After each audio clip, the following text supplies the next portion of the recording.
Once upon a chilling October night, a man named David decided to revisit his favorite childhood camping spot, a remote and desolate forest nestled deep within the heart of the mountains.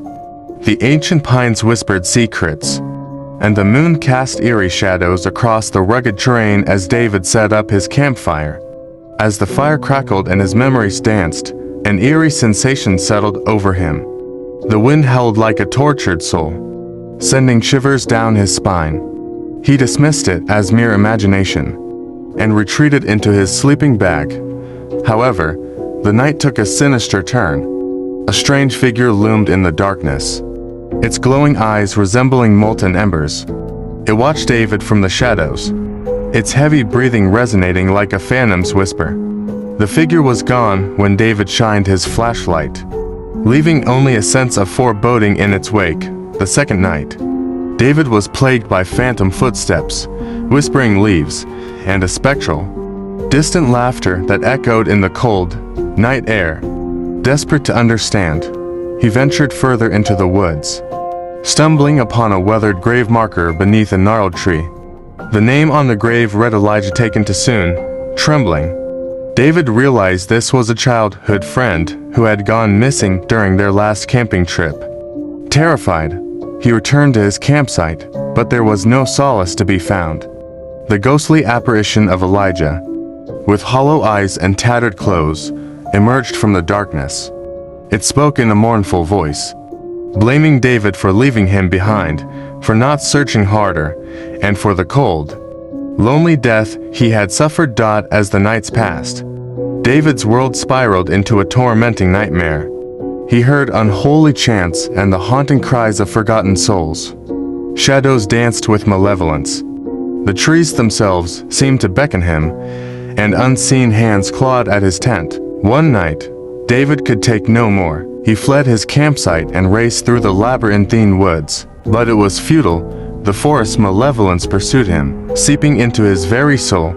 As dawn broke, David returned to his campsite, a broken man. The final night, the forest revealed its most horrifying secret. David awoke to find the trees themselves coming to life, their gnarled limbs reaching for him with skeletal fingers. A sinister choir of whispers rose, and the earth trembled beneath his feet. With sheer terror as his driving force, David ran deeper into the forest until, exhausted and trembling, he reached the source of the evil ancient, rotting tree from which he had uncovered Elijah's grave.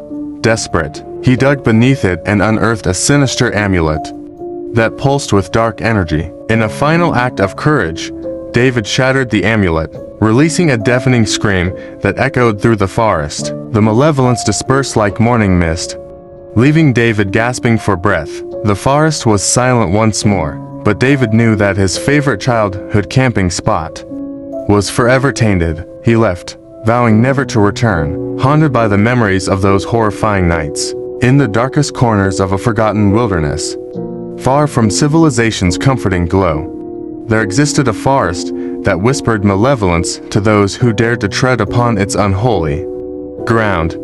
The twisted trees bore the scars of 1,000 secrets, their gnarled branches casting eerie, skeletal silhouettes against the cold, pale moon. It was here, amidst the oppressive shroud of shadow and silence, that David made a grave mistake, deciding to return to the cursed forest that had haunted his dreams since childhood.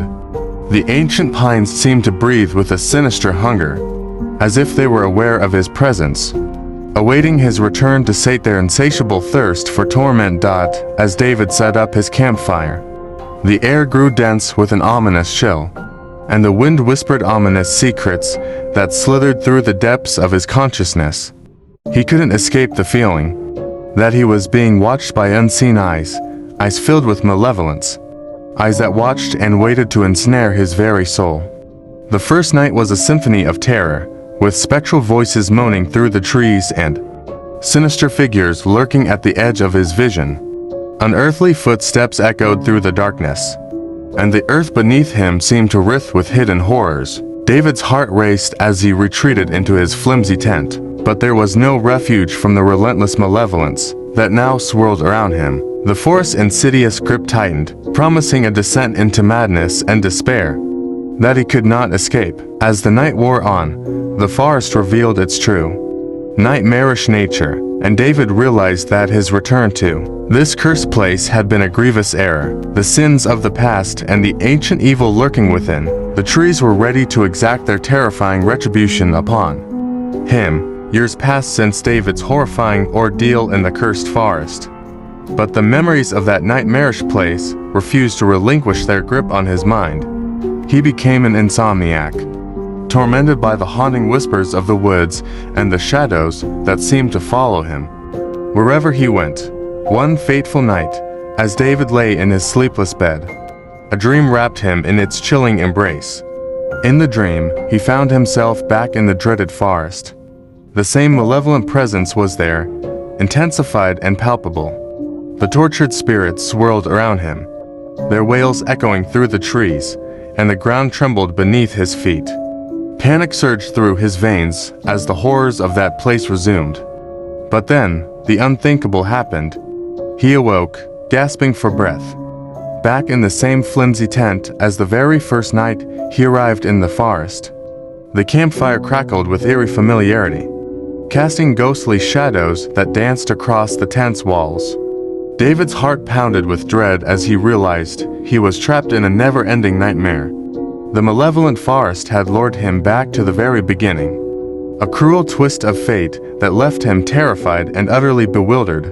His journal lay beside him, and with trembling hands, he wrote down every terrifying detail of his experiences, including this surreal loop that had ensnared him. The cursed forest had not only shattered his sanity, it had shattered the boundaries of reality itself. In the final lines of his journal, David vowed never to go camping again, knowing that the horrors he had unleashed, whether real or the product of a tortured mind, would forever haunt him. The forest remained a malevolent enigma, a place of relentless terror that would forever torment those who dared to venture into its cursed depths.